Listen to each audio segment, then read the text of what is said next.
Good morning everybody. समर्पण के online classes में आपका स्वागत है। पिछली क्लास में हमने लेसन फर्स्ट सॉलिड स्टेट के बारे में चर्चा की थी। उसमें उसका क्लासिफिकेशन आपको बताया गया था। आज का जो टॉपिक है वो अपना है क्रिस्टल लैटिस, या फिर आप लोग पढ़ सकते हैं इसको लैटिस के रूप में।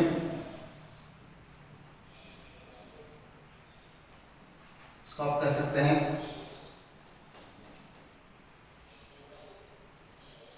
जालक। देखिए, सबसे पहले ठोसों से संबंधित हम जानकारी प्राप्त कर रहे हैं। ठोसों से संबंधित व्याख्यान हमने पिछली क्लासों में आपको दिया है, बताया उससे संबंधित जानकारी।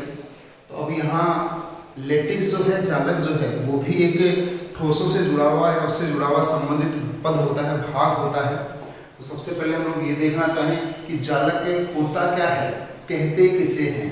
तो देखो क्या होता है कि किसी भी ठोस में उपस्थित उसके कंस्टिट्यूएंट जो पार्टिकल्स हैं, ठीक है, अवयवी कण जिनको आप लोग कह सकते हैं, वो एक निश्चित और नियमित, it means determine regular condition में क्या होते हैं, तीन विमीय स्थिति में, या एक तरीके से थ्री डायमेंशनल कंडीशंस में क्या होते हैं, व्यवस्थित होते हैं। और उनकी इस व्यवस्था से प्राप्त होने वाली जो संरचना है वो एक प्रकार से क्या होती है, जालक कहलाती है, या इसको आप लोग क्रिस्टल जालक भी कह सकते हैं। लेटिस या क्रिस्टल लेटिस के नाम से भी आप लोग क्या कर सकते हैं, इसको जान सकते हैं। देखिए क्या कहना चाह रहा है कि कोई भी जो ठोस होता है उसमें उपस्थित जो अवयवी कण होते हैं वो एक रेगुलर शेप में, रेगुलर से मतलब थ्री डायमेंशनल कंडीशंस में क्या होते हैं, वो व्यवस्थित होते हैं, ठीक है। तो उस व्यवस्था से प्राप्त जो स्थिति होती है, संरचना होती है, वो क्या होती है, एक प्रकार से जालक होती है। देखिए, उसकी व्यवस्था की हम लोग बात करें तो उस व्यवस्था के अंदर क्या होता है कि आपको मालूम है कि अवयवी जो कण होते हैं ये इस प्रकार से अवयवी कण होते हैं, और ये क्या होता है, सेंट्रल बिंदु होता है। तो हम लोग यहाँ एक बार इसके सेंट्रल बिंदु को लिख करके देख लेते हैं, जिससे हमें सारी की बातें यहाँ से क्लियर हो जाएंगी। उस स्थिति में हम देखते हैं यहाँ से, देखो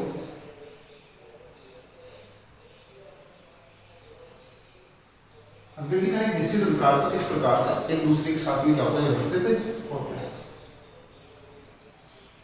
दूसरा, इसकी इस स्थिति में व्यवस्थित होता है। तीसरा, पुनः उसी रेगुलर शेप में जो पहले थी उसकी उसी स्थिति में व्यवस्थित होता है।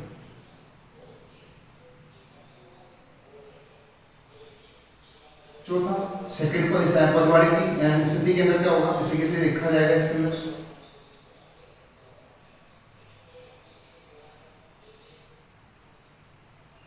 यहाँ जो मैंने बिंदु लगाया है वो मोस्टली कंडीशन में क्या है कि अपना जो अवयवी कण है, कंस्टिट्यूएंट जो पार्टिकल है, उसका केंद्र बिंदु जो है मैंने क्या लिखा है, इसके अंदर लिखा है। अब कहा क्या मैंने कि लेटिस होता क्या है, जालक कहते किसे हैं। ये एक अवयवी कण है, ये भी एक अवयवी कण है, एक निश्चित अंतराल पर या फिर बिल्कुल सटी हुई स्थिति में एक के बाद एक क्या है, क्लियर के रूप में रखे गए हैं। नीचे की ओर भी इसी प्रकार से किया गया, इनको रखा गया है। तो इनके रखने की या इनकी जो व्यवस्था है वो थ्री डायमेंशनल होती है, त्रिविमीय स्थिति होती है। और इस त्रिविमीय स्थिति से प्राप्त होने वाली जो संरचना है वो क्या कहलाती है, जालक कहलाती है, क्रिस्टल लैटिस कहलाती है, क्रिस्टल जालक कहलाती है। तो देखो, इसको एक बार मैं आपको लिख करके बताता हूँ, कहना चाह रहा है क्या ये, देखिए इसको एक बार।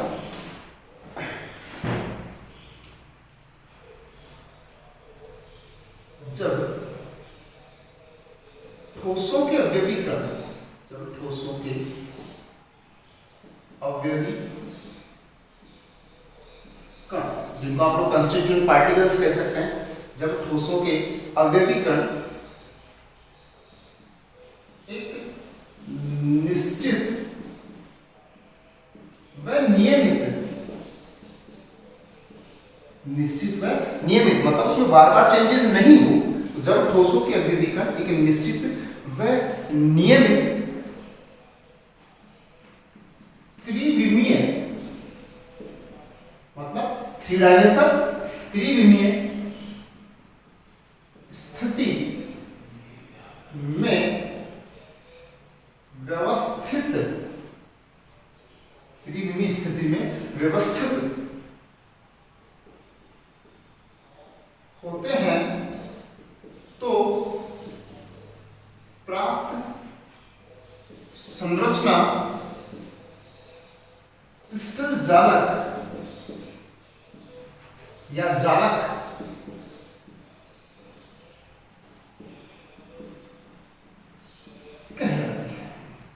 इट मीन्स क्या कह सकते हैं हम लोग, क्या कि ये एक ठोस है, इसके अंदर कंस्टिट्यूएंट पार्टिकल्स जो एक निश्चित नियमित आकृति में क्या है, व्यवस्थित है, लेकिन उनकी व्यवस्थित की स्थिति कैसी है, त्रिविमीय है। तो उससे प्राप्त होने वाली ये जो संरचना है, इससे प्राप्त होने वाली ये जो संरचना है या फिर स्थिति है, वो क्या कहलाएगी, एक तरीके से क्रिस्टल जालक कहलाती है। अब ये क्रिस्टल जालक की हम लोग बात यहाँ से कर रहे हैं, तो इन अवयवी कणों के रूप में भी इनको क्या कह सकता है, यहाँ से लिखा जा सकता है, या फिर हम लोग इस क्रिस्टल जालक की बात जब आए तो हम लोग एक घन की कल्पना यहाँ से कर सकते हैं, घनाकार जो आकृति होती है उसकी कल्पना क्या कर सकते हैं, यहाँ से कर सकते हैं, उसको हम लोग कैसे प्राप्त कर सकते हैं, ठीक है। देन उससे आगे की जो स्थितियां हैं वो और कैसे प्राप्त हो सकती है हमें, ठीक है। तो उनके बारे में हम लोग क्या करेंगे, ऐसी जानकारी प्राप्त करेंगे। अब एक सबसे महत्वपूर्ण बात मैं बताना चाह रहा हूँ कि इसके अंदर भाग लेने वाले ये जो बिंदु हैं, ये जो बिंदु हैं, ये जालक में पार्टिसिपेट कर रहे हैं, तो कह सकते हैं क्या कि जालक में भाग लेने वाली बिंदुनुमा जो संरचना है या फिर किसी भी अवयवी कण को जिस बिंदु के रूप में दर्शाया जाता है वो कहलाता है जालक बिंदु, लेटिस पॉइंट कहलाता है। अर्थात ये जो बिंदु दे रखा है ये आपके लिए यहाँ क्या कहलाता है, जैसे जालक बिंदु कहलाएगा, लेटिस पॉइंट कहलाएगा।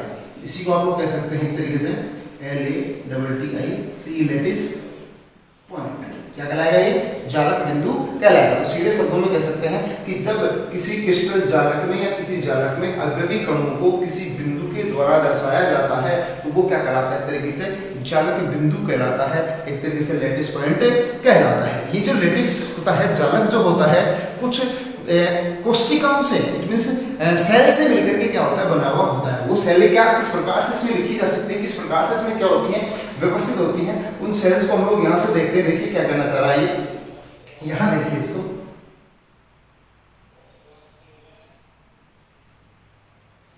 ये क्या है, यूनिट सेल है, ठीक है। इसको आप लोग इस प्रकार से देख सकते हैं,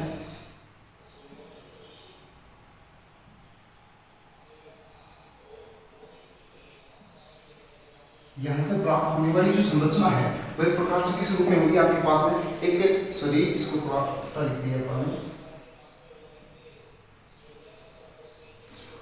तो ये क्या है, घनाकार आकृति हमें प्राप्त हो रही है, एक जालक के रूप में हमें क्या मिल रहा है, ये अवयवी कण जो इसके साथ में व्यवस्थित हमें नजर आ रहे हैं। तो उस स्थिति में कह रहे हैं, देखो इसका ये एक अवयवी कण है 3 डायमेंशनल कंडीशन में, ये वाला जो अवयवी कण है इसके 3 डायमेंशनल कंडीशन में, ये वाला जो अवयवी कण है वो इसके 3 डायमेंशनल कंडीशंस में क्या हो रहा है, यहाँ से व्यवस्थित हो रहा है, ठीक है। तो उस स्थिति में कह सकते हैं कि जब ठोसों के अवयवी कण एक निश्चित नियमित त्रिविमीय स्थिति में व्यवस्थित होते हैं तो प्राप्त होने वाली जो संरचना है वो क्या कहलाती है, क्रिस्टल जालक कहलाता है। अब क्रिस्टल जालक जो होता है वो ऐसी अनेकों घनाकार आकृतियों से मिलकर के बना होता है। जैसे इसी में हम लोग आगे देखने का प्रयास करें, आगे और बढ़ते हैं, इसी को देखो क्या करना चाहता है, इसी स्थिति को हम लोग और आगे देखना चाहें, इस प्रकार से आप लोग इसको क्या कर सकते हैं, यहाँ से एनालिसिस कर सकते हैं, देख सकते हैं, एक प्रकार से कोई दिक्कत नहीं होगी इसमें आपको। इस प्रकार से ये ले लीजिए, देन यहाँ से भी हमें क्या मिल रहा है, अलग क्रिस्टल जालक मिल रहा है, देखिए, ठीक है। इसी प्रकार से आगे आप लोग और बढ़े, ठीक है, आगे फिर चलते हैं। तो उस स्थिति में भी आपको ऐसी स्थिति यहाँ से क्या होगी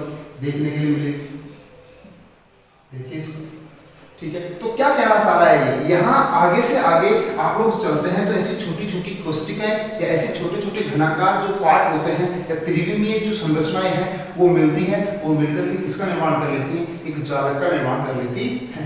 अब बात आ रही है, इससे संबंधित कुछ पद होते हैं, ठीक है, इसके कुछ भाग होते हैं, उनकी यहाँ पे हम लोग क्या करते हैं, चर्चा करते हैं, इसके क्रिस्टल के। तो कह सकते हैं पार्ट्स ऑफ क्रिस्टल,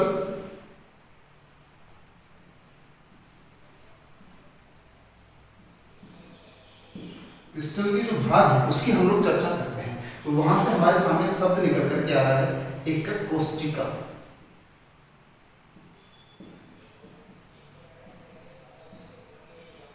इससे आप लोग कह सकते हैं तरीके से यूनिट सेल, ठीक है। तो देखिए ये क्या है, पूरा आपके सामने क्या था, क्रिस्टल जालक था, ठीक है।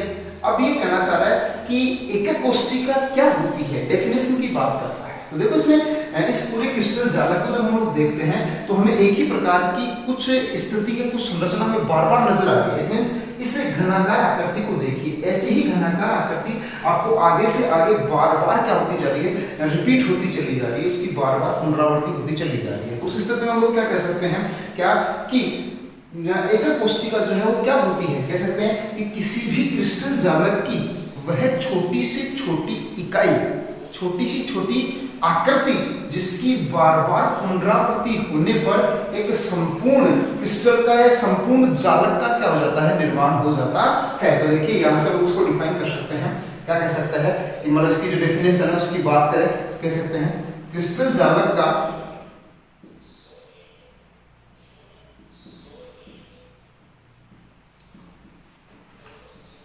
वह छोटा भाग जिसकी बार बार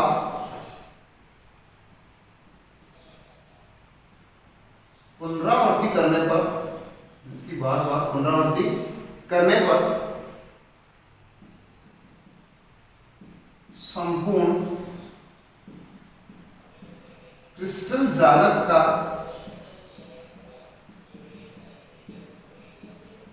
निर्माण होता है। यूनिट सेल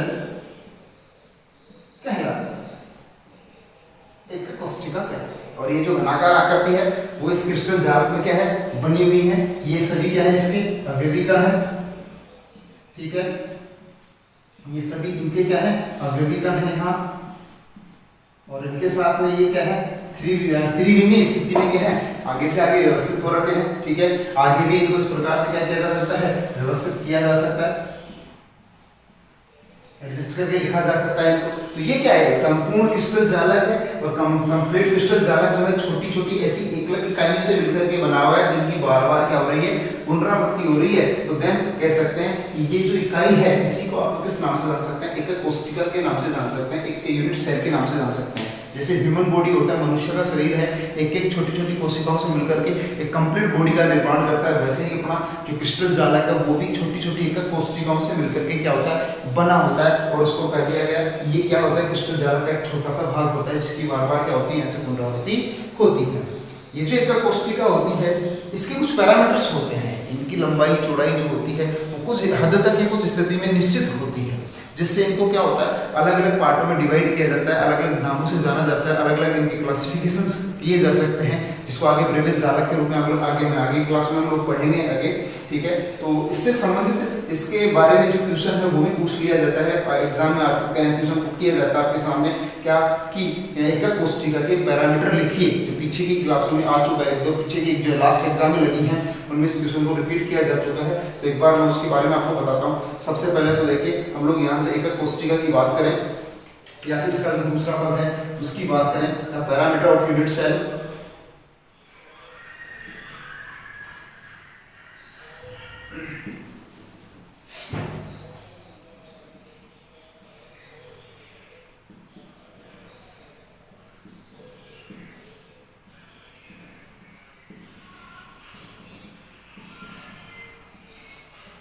एकक कोशिका के पैरामीटर की जब बात की जाए तो देखिए इसमें क्या कहना चाह रहा है कि एकक कोशिका जो होती है उसकी संरचना होती कैसी है।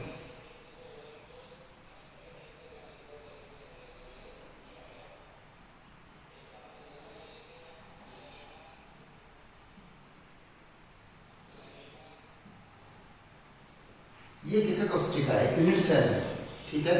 इसके जब पैरामीटर की बात की जाए तो पैरामीटर में हम लोग इनकी दो बातों को अध्ययन करते हैं। एक तो स्टडी करते हैं इनकी जो भुजा होती है, इसकी जो आर्म्स होती है उसको स्टडी करते हैं, ठीक है। और दूसरा पार्ट जो होता है उसको स्टडी करते हैं, इसमें से किसको, एंगल को, इसके कोण को और इसकी भुजाओं को स्टडी करते हैं।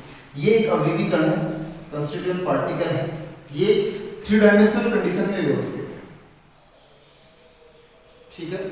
इसके अंदर क्या आ रहा है कि हमें 3 स्थितियां नजर आ रही हैं, 1, 2 और 3 तो भुजाएं हमें यहां से नजर आ रही है, ठीक है। और 3 ही एंगल 1, 2 और 3 ही कोण हमें क्या हो रहे हैं यहां से नजर आ रहे हैं। तो देखने पर क्या करते हैं कि इसके जो तीनों भुजाएं होती हैं, ठीक है, इन तीनों भुजाओं को डिनोट किया जा सकता है A, B, C से। ये कह सकते हैं जो आर्म्स होती हैं वो 3 होती है, इसमें A, B और C, एंड देन उस स्थिति में इनको लिखा जा सकता है, ये इसकी A भुजा, ये इसकी B भुजा और ये इसकी C भुजा, ठीक है। उदाहरण कह सकते हैं कि A, B, C जो है वो क्या होती हैं, एकक कोशिका की भुजाएं होती हैं, इसके बाद में बात करें एंगल्स की, तो एंगल्स की जब बात की जाए तो एंगल इसमें 3 दे रखे हैं। एंगल दे रखा है बी एंड सी के बीच, ए और सी के बीच, और ए व बी के बीच। तो जो एंगल्स जो होते हैं वो यदि बी एंड सी के बीच हो, एंगल यदि ए एंड सी के बीच हो, और एंगल यदि ए एंड बी के बीच हो, तो उनको अलग अलग नामों से क्या किया जा सकता है, प्रदर्शित किया जा सकता है। तो बी एंड सी के साथ में अगर है तो उसको आप लोग पढ़ सकते हैं किसके रूप में, अल्फा के रूप में। किसके रूप में पढ़ सकते हैं उसको, अल्फा के रूप में। यदि ए एंड सी के बीच में है तो उससे आप लोग पढ़ सकते हैं बीटा के रूप में। And then A and B जो दे रखा है उसके मध्य है तो उसको किस रूप में पढ़ सकते हैं आप लोग, गामा के रूप में। और इनकी लंबाई और इनके कोण की जो स्थिति है उसी के आधार पर इन यूनिट सेल्स को, इन एकक कोशिकाओं को आप लोग 7 प्रकार के क्रिस्टल जालकों के रूप में क्या कर सकते हैं, स्टडी करते हैं, जो कि आगे की क्लास में आपको ब्रेविस जालक के नाम से क्या किया जाएगा, पढ़ाया जाएगा, उसके आधार में बताया जाएगा। तो पीछे के एग्जाम में इस पे क्वेश्चन मतलब मांगा गया था, जानकारी मांगी गई थी, क्या कहा गया था कि किसी भी एकक कोशिका के लिए पैरामीटर्स लिखिए, ठीक है, या पैरामीटर्स की जानकारी दीजिए। तो कह सकते हैं ए बी सी जो होती हैं वो इसकी तीनों क्या होती हैं, भुजाएं होती हैं, ठीक है। एंड अल्फा बीटा और जो गामा होते हैं वो 3 क्या होते हैं, इसके कोण होते हैं, इसके एंगल होते हैं, ठीक है। मैं उम्मीद करता हूँ ये बातें आपको समझ आई होंगी। एक बार आप इसका स्क्रीनशॉट ले लीजिए, फिर आगे चलते हैं हम लोग इसके नेक्स्ट बिंदु पर।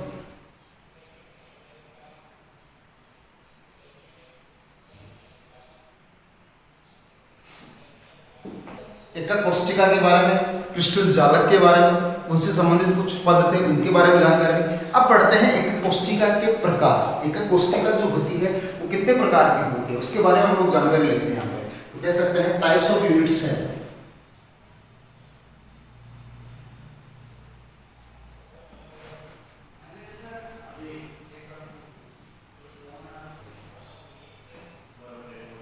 टाइप्स ऑफ यूनिट सेल, एकक कोशिका के प्रकार।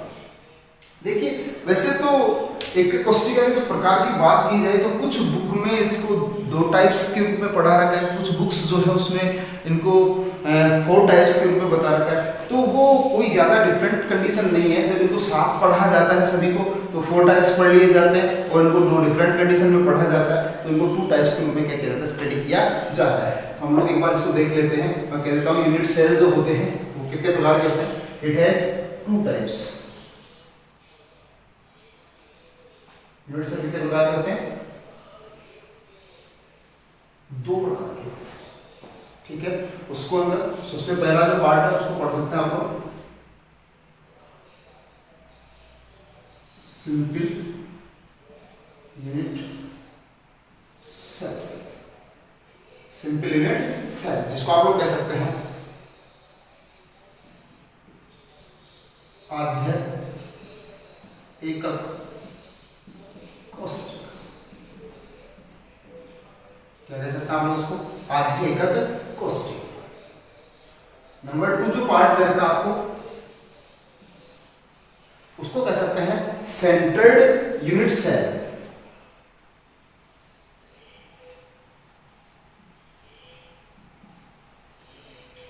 इसको कह सकते हैं केंद्रित एकक कोशिका।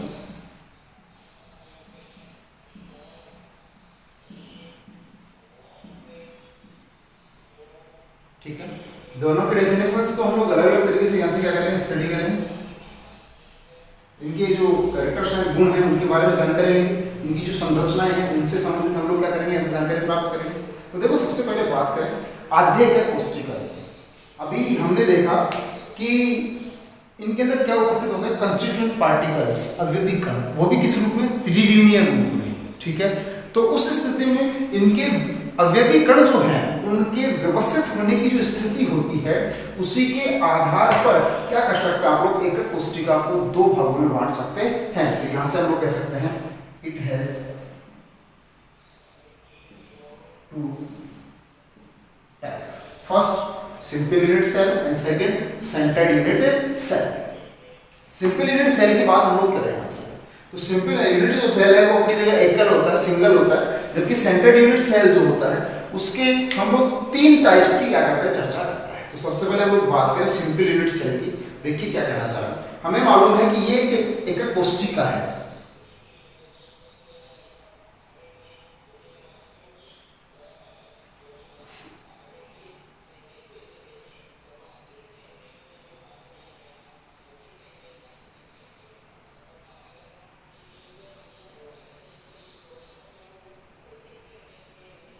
ये एक कोष्टिका है। अब इसमें अवयवी कण किस स्थिति में और कहाँ उपस्थित है, उसके आधार पर हम लोग क्या कर सकते हैं, इसको डिफाइन कर सकते हैं। तो कह सकते हैं कि आद्य एकक कोशिका कौन सी कोशिका होगी, वे कोशिका या फिर वे यूनिट सेल जिनमें अवयवी कण एकक कोशिका के कॉर्नर पर क्या होते हैं, प्रेजेंट होते हैं। वे एकक कोशिकाएं क्या कहलाती हैं, आद्य एकक कोशिकाएं कहलाती हैं। तो कह सकते हैं अवयवी कण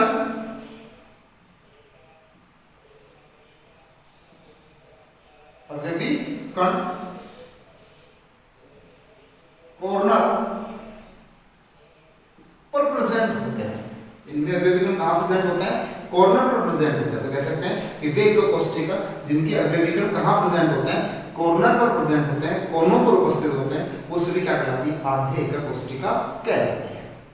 अब इस आद्य एकक कोशिका में अवयवी कणों का कितना भाग या फिर कितने अवयवी कण जो है इसमें क्या करते हैं, पार्टिसिपेट करते हैं, भाग लेते हैं, या फिर ये जो पूरी एक कोशिका होती है वो कितने अवयवी कणों से क्या होती है, यहाँ से मिलकर के बनी हुई होती है। तो देखो कोनों पर 8 कॉर्नर है, 8 अवयवी कण है, लेकिन ये जो यूनिट सेल है वो बनी हुई कितने अवयवी कणों से है, कितने अवयवी कण इसमें क्या कर रहे हैं, पार्टिसिपेट कर रहे हैं। ऐसा तो नहीं है कि 8 अवयवी कण मौजूद हैं तो 8 के 8 इसमें पार्टिसिपेट कर रहे हैं। क्यों, क्योंकि ये जो अवयवी कण है वो बाहर की तरफ या पीछे की तरफ दूसरे भी तो किसी एक कोशिका से जुड़ा हुआ है, तो ये जरूरी थोड़ी है कि इस अकेले का ही भाग है, ये दूसरी एक कोशिका का भी तो भाग है, इसके पास में सटी हुई जो दूसरी एक कोशिका उसका का भी तो ये पार्ट हो सकता है या होता है। तो उस स्थिति में कह सकते हैं ये अकेला नहीं है, ठीक है, ये एक अलग 4 से 5 या 6 7 8 प्रकार के कोशिकाओं से अलग रूप से क्या जुड़ा हुआ है। तो उसको हम लोग इसका एक पार्ट नहीं मान सकते, ऐसा नहीं कह सकते ये 8 अवयवी कणों से मिलकर के बनी है।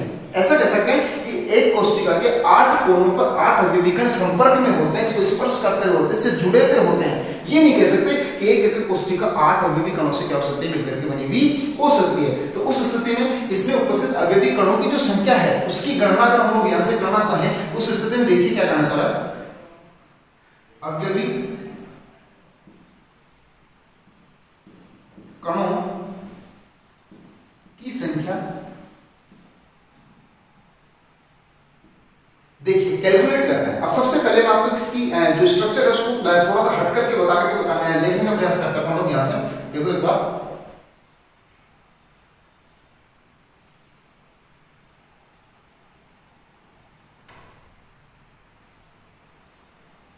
एक यूनिट सेल है, इसमें क्या है कि अवयवी जो कण है ये इसका केंद्र बिंदु अवयवी कण का, और अवयवी कण यूं इस प्रकार से यहां क्या है, प्रेजेंट है।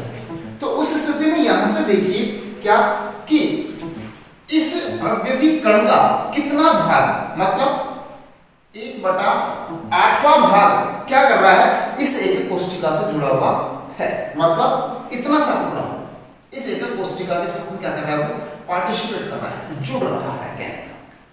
बाकी जो शेष पोर्शन है वो दूसरी अन्य एक कोशिकाओं से क्या है, इसमें जुड़ा हुआ है। तो ऐसे ही इसके साथ में भी ऐसा ही स्थिति बनी हुई है, यहां से यहाँ का जो अवयवी कण है उसके साथ में भी ऐसी स्थिति बनी हुई है, यहाँ का जो अवयवी कण है उसके साथ भी ऐसी स्थिति बनी हुई है, इसके साथ भी ऐसा ही, इसके साथ भी ऐसा ही, इसके साथ भी ऐसा ही।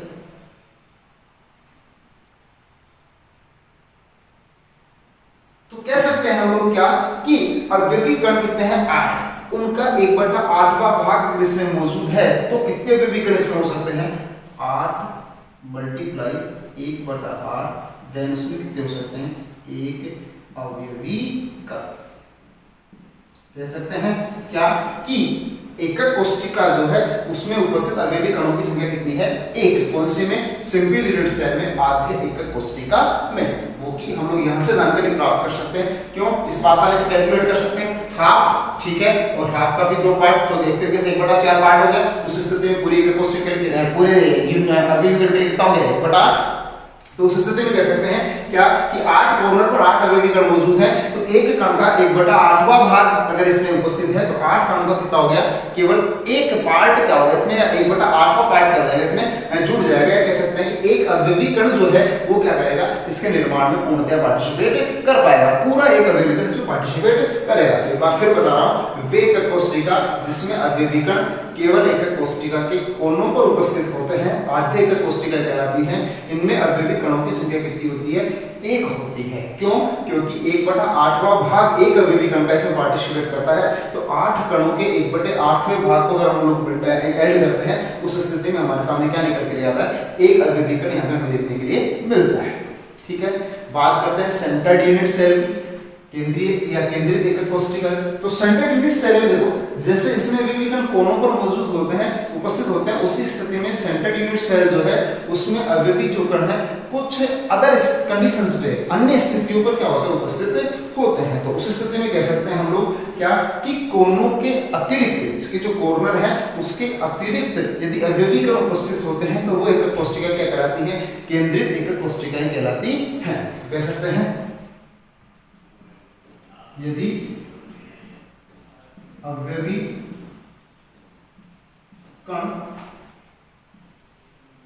कॉर्नर के अलावा अन्य स्थिति पर प्रेजेंट हो तो ऐसी एकक कोशिका क्या कहलाती है? केंद्रित एकक कोशिका कहलाती है। ये 3 प्रकार की होती हैं। फर्स्ट बात करें यहां से हम लोग फेस सेंटर्ड यूनिट सेल, जिसको आप लोग कह सकते हैं फलक केंद्रित एकक कोशिका। क्या कह सकते हैं इसको आप लोग?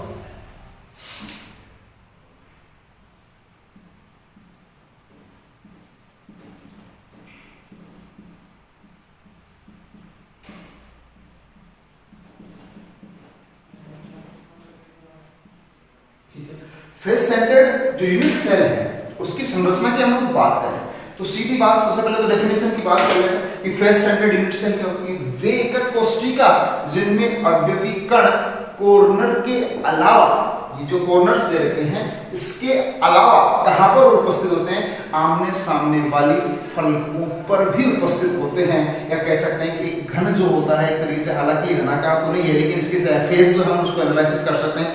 1 2 3 4 5 और 6 फेसेस इसमें दे रखे हैं, 6 फलक के दे रखे हैं। तो उस स्थिति में कह सकते हैं कि अवयवी कण जो है इसके कॉर्नर के अलावा 1 2 3 4 5 और 6 फलकों पर भी क्या होते हैं? उपस्थित होते हैं। ऐसी एकक कोशिका जो होती है वो क्या कहलाती है? फेस सेंटर्ड यूनिट सेल कहलाती है। तो इसमें कह सकते हैं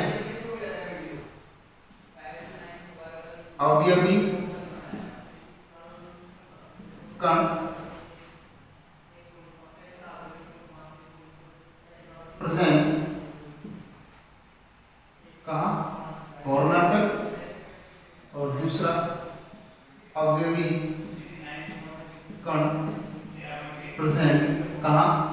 फेस।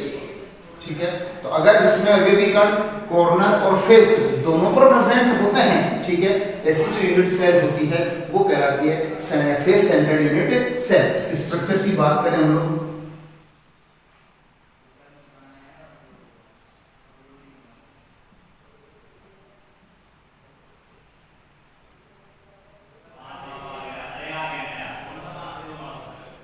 ठीक है।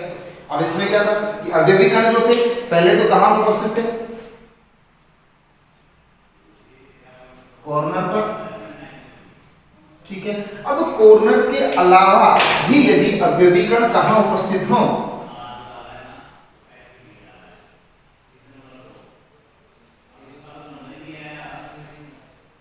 इसके फलक पर अगर उपस्थित हैं, ठीक है, तो उस स्थिति में ये जो यूनिट सेल है वो क्या कहलाएगी? फेस सेंटर्ड यूनिट सेल कहलाएगी। अब अवयवी कण जो है उनकी उपस्थिति की बात करें, ठीक है, तो कह सकते हैं क्या कि कॉर्नर पर अवयवी कण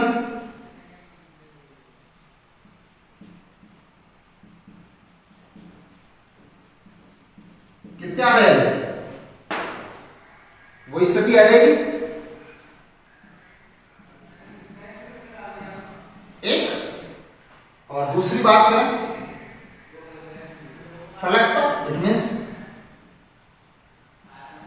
फेस पर अवयवी कण। तो देखिए यहां हमने बात की किसकी? इस स्थिति की। अभी हमने कॉर्नर पे पढ़ा था, तो कॉर्नर पर केवल 1/8वां भाग इसमें पार्टिसिपेट कर रहा था।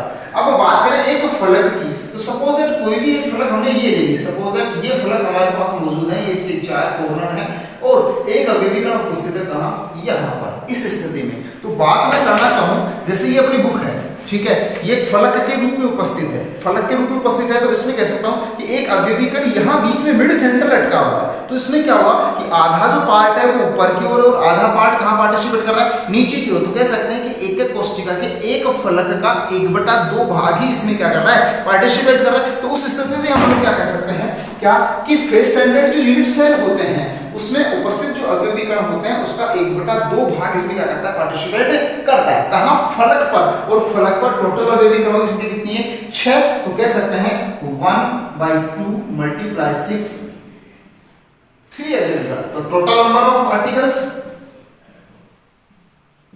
कितना है, 3 + 1 1 + 3 4 अवयवी कण। कह सकते हैं फेस सेंटर्ड जो यूनिट सेल होती है, फलक केंद्रित एकक कोशिका जो होती है, उसमें भाग लेने वाले अवयवी जो कण होते हैं उनकी संख्या कितनी होती है, 4 होती है। ठीक है, इसी प्रकार से हम लोग बात करना चाहें नेक्स्ट पार्टिकल पे, इसकी जो दूसरा पार्ट है इसका, उसकी बात करना चाहें, ठीक है, तो वो यहाँ पर अपने सामने निकल करके आती है। एक तरीके से फेस सेंटर्ड यूनिट सेल के अलावा जो नेक्स्ट पार्ट होता है बी नंबर, उसको देखते हैं हम लोग। यहाँ से थोड़ा सा इसको क्लियर कर लेता हूँ। बॉडी सेंटर्ड यूनिट सेल, जिसको कह सकते हैं आप लोग काय केंद्रित एकक कोशिका।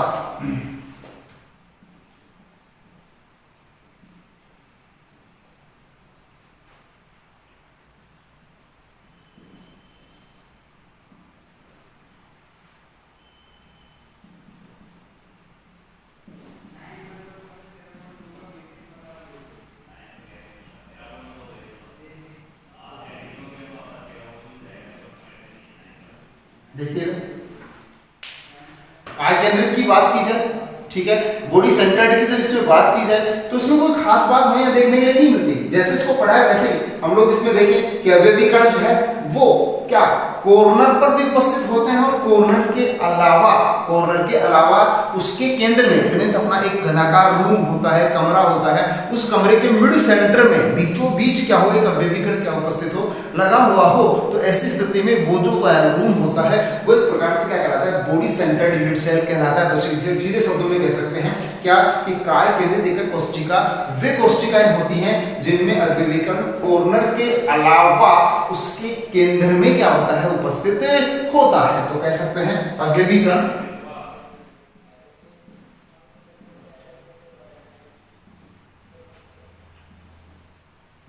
कॉर्नर एंड सेंटर दोनों स्थिति में प्रेजेंट होते हैं। कह सकते हैं कि वे एकक कोशिका जिनमें अवयवी कण कोनों के अलावा केंद्र बिंदु पर क्या होता है, उपस्थित होता है। जैसे डायग्राम की बात करें इसकी,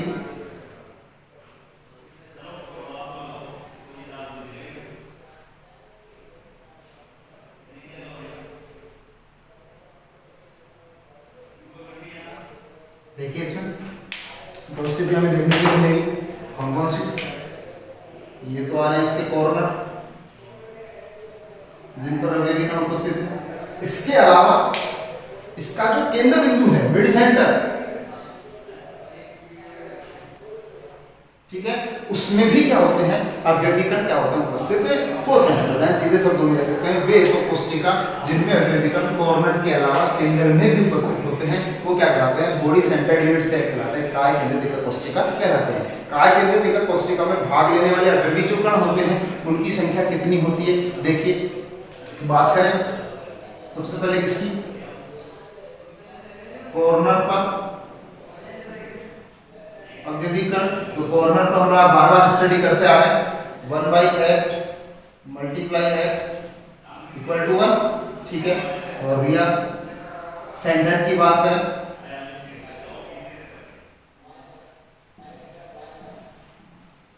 ठीक है।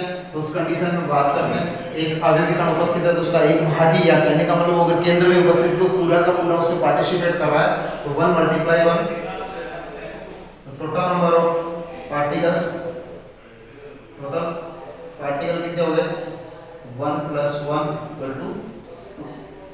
ठीक है। इसी प्रकार से इसका जो थर्ड डिवाइडेशन है, थर्ड पार्टिकल है, उसके बारे में जानकारी लेते हैं। एक बार आप इसका स्क्रीनशॉट ले लीजिए, इधर से मैं थोड़ा सा क्लियर कर लेता हूँ, फिर आगे चलते हैं अपन लोग।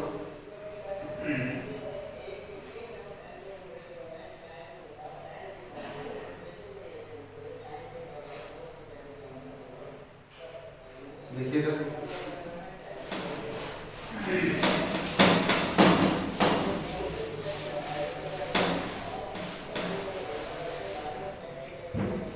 तीसरा जो पार्ट हमें दे रखा है यहाँ से ABC, उसको हम लोग पढ़ सकते हैं यहाँ से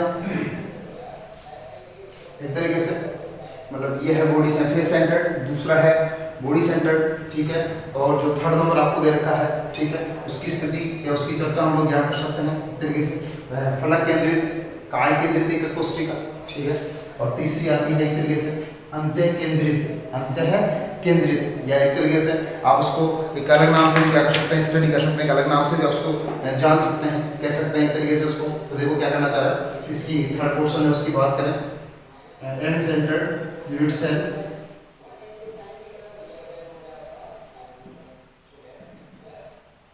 ठीक है, इसको कह सकते हैं अंतः केंद्रित या अंत्य केंद्रित बोल सकते हैं।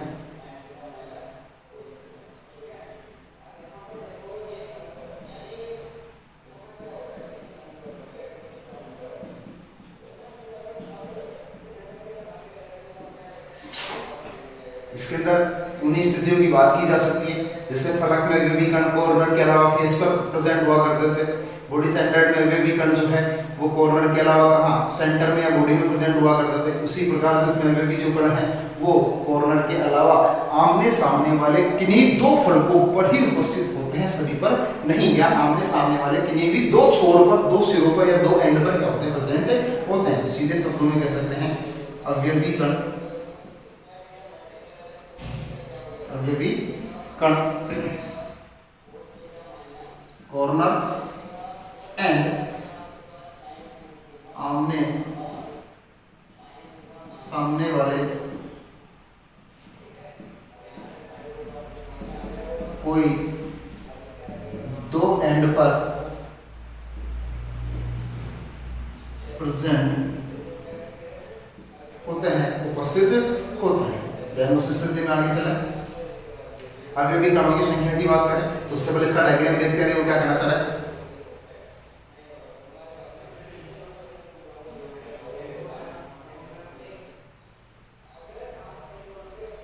ये यूनिट सेल है, ठीक है, यहाँ कॉर्नर पर इसके अवयवी कण मौजूद हैं, उपस्थित हैं। देखिए,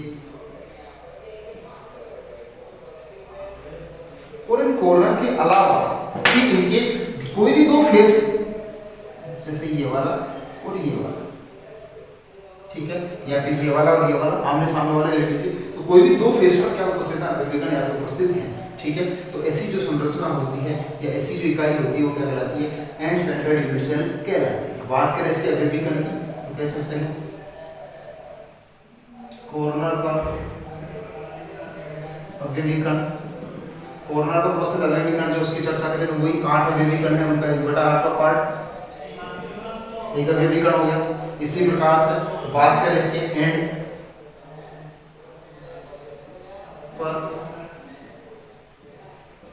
अवयवी कण, तो एंड पर अवयवी कण बात करें तो कह सकते हैं क्या कि एक फेस सदृश रूपी है ये, उसका 1/2 पार्टिसिपेट, भागी तो पार्टिसिपेट करेगा, तो टोटल अवयवी कण कितने हैं एंड बेस के 2, तो कह सकते हैं 1/2 × 2 = 1, तो देन टोटल नंबर ऑफ अवयवी कण कितने हो गए 1 + 1 = 2। तो सीधे शब्दों में ये भी छोटा क्वेश्चन पूछ लिया जाता है क्या कि काय केंद्रित एक कोष्ठिका में FCC पर बीसीसी पर या फिर ईसीसी पर, ठीक है। अवयवी कणों की संख्या कितनी होती है, दे दिया गया एफसीसी में कुल अवयवी कणों की संख्या कितनी होती है 4, बीसीसी पर अवयवी कणों की संख्या कितनी होती है 2, और देन ईसीसी जो होता है उसमें अवयवी कणों की संख्या कितनी होती है 2। इस प्रकार से आपसे क्या कह सकते हैं, क्वेश्चन पूछा जा सकता है। एक न्यूमेरिकल बेसिस इस पे क्वेश्चन आ जाता है, उस क्वेश्चन के बारे में हम लोग यहाँ से चर्चा करते हैं, ठीक है। वो क्या कहना चाह रहे हैं उसको भी देख लीजिए आप लोग एक बार यहाँ से।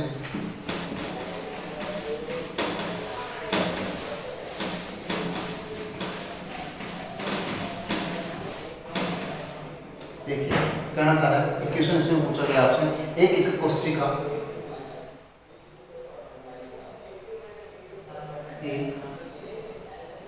एक कोष्ठिका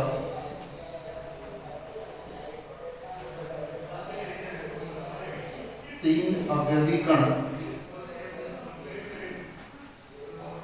x, y, z से मिलकर बनी है। यदि x कोष्ठिका के कोनों पर, y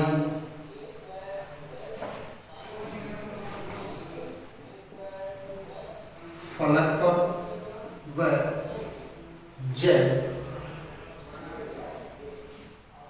केंद्र में उपस्थित है, तो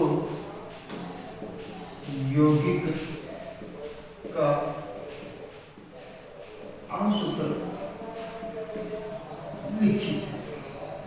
तो देखो एक कोष्ठिका है, उसमें तीन अवयवी कण है x, y और z, तीनों से मिलकर के बना है। x कोष्ठिका के कोनों पर उपस्थित है, y कोष्ठिका के फलक पर और z क्या है उसके केंद्र पर उपस्थित है, तो उसका अणुसूत्र लिखिए। तो उस स्थिति में कह सकते हैं सबसे पहले तो हमें कि किसी भी यौगिक का अणुसूत्र ज्ञात करने के लिए हमें इनके प्रतीक चिन्ह बता रखे x, y, z, हमें क्यों क्या ज्ञात करना है, इसमें उपस्थित अवयवी कणों की संख्या ज्ञात करनी है। उससे क्या निकाल सकते हैं हम लोग, इस यौगिक का अणुसूत्र आसानी से निकाल सकते हैं। तो कह सकते हैं x अवयवी कणों की संख्या,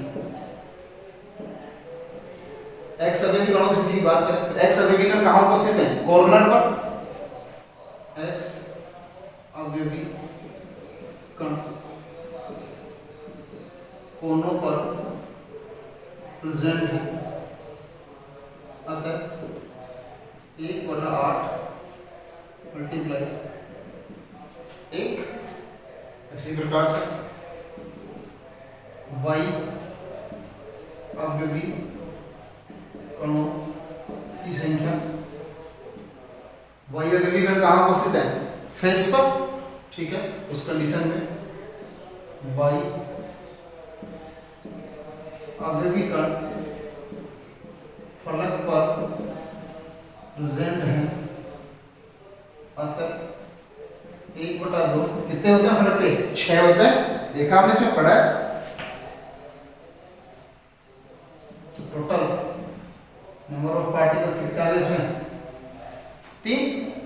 और थर्ड की बात करें, z अवयवी कणों की संख्या, तो उस स्थिति में बढ़ सकते हैं कि z अवयवी कण कहां उपस्थित है, केंद्र में, केंद्र पर प्रेजेंट है। तो उस स्थिति में क्या कर सकते हैं, 1 × 1 2, उस स्थिति में लिख सकते हैं अणुसूत्र x, y और z, तीन पार्टिकल्स में पार्टिसिपेट कर रहे हैं, ठीक है। x के अंदर अवयवी कणों की संख्या कितनी है, 1, y में अवयवी कणों की संख्या कितनी है, 3, और z में अवयवी कणों की संख्या कितनी है, 1। तो इसका अणुसूत्र क्या हो सकता है, x, y, 3, z। इस प्रकार से न्यूमेरिकल बेसिस क्वेश्चन भी क्या कह सकते हैं आपसे यहाँ पूछे जा सकते हैं, यहाँ से उसके संबंधित जानकारी आपसे मांगी जा सकती है, ठीक है। थैंक्स, बहुत बहुत धन्यवाद वीडियो को देखने के लिए, उसको समझने के लिए, उसका अध्ययन करने के लिए। मैं उम्मीद करता हूँ आपको समझ आया होगा। नेक्स्ट आगे की जो क्लास है उसमें हम लोग ब्रेविज जालक से संबंधित जानकारी क्या करेंगे, प्राप्त करेंगे, क्या होता है, कैसे इसको डिवाइड किया जा सकता है, या फिर इसकी जो गहराई है उसको जानने का क्या करेंगे, हम प्रयास करेंगे, ठीक है। बहुत